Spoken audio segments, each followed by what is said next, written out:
আপনারা জানেন যে বাংলাদেশে একজন রাষ্ট্রপতি এসেছিলেন, সকল মানুষের সাথে মিলেমিশে একাকার হয়ে গিয়েছিলেন, বাংলাদেশের দেশপ্রেমিক হিসাবে পরিচিতি লাভ করেছিলেন এবং বিশ্বেও তিনি এই বাংলাদেশের মাথা উঁচু করেছিলেন। তিনি কিছু বিপদগামী বা ষড়যন্ত্রকারী সেনা সদস্যদের হাতে 1981 সালের 30শে মে নির্মমভাবে শহীদ হন।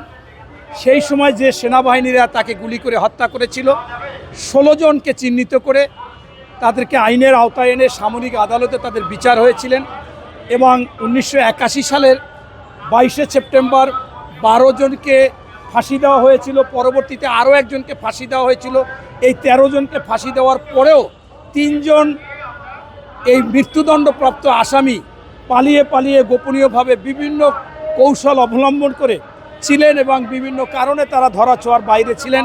আজকে তারই একজন সাজাপ্রাপ্ত আসামিকে বাংলাদেশের গোয়েন্দা বাহিনী ডিবি খুব সুকৌশলে একেবারে পরীক্ষা নিরীক্ষা করে সেই মেজর অবসরপ্রাপ্ত মোহাম্মদ মুজাফফর হোসেনকে গ্রেপ্তার করেছেন।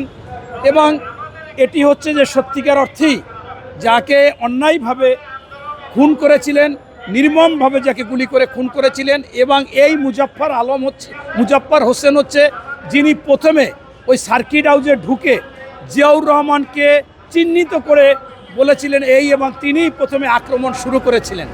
সেই জন্য আজকে তার গ্রেপ্তার আমরা মনে করি যে আইনের শাসন প্রতিষ্ঠা হবে এবং কোনো খুনি সে কোনো দল বা অন্য কারো হতে পারে না। তার পরিচয় হচ্ছে সে অপরাধী, সে খুনি, এবং এই খুনির বিচার হবে এবং এরও ফাঁসি হবে। তাই আজকে এই বিষয়টা আপনারা জেনেছেন, আমিও জেনেছি। আমি মনে করি যে এ ধরনের যারা অপরাধী তাদেরকে ধরে ধরে মানে আমাদের আইনের আওতায় আনতে হবে এবং এই গোয়েন্দা বাহিনী তাদের এই পরিচয় দিবে।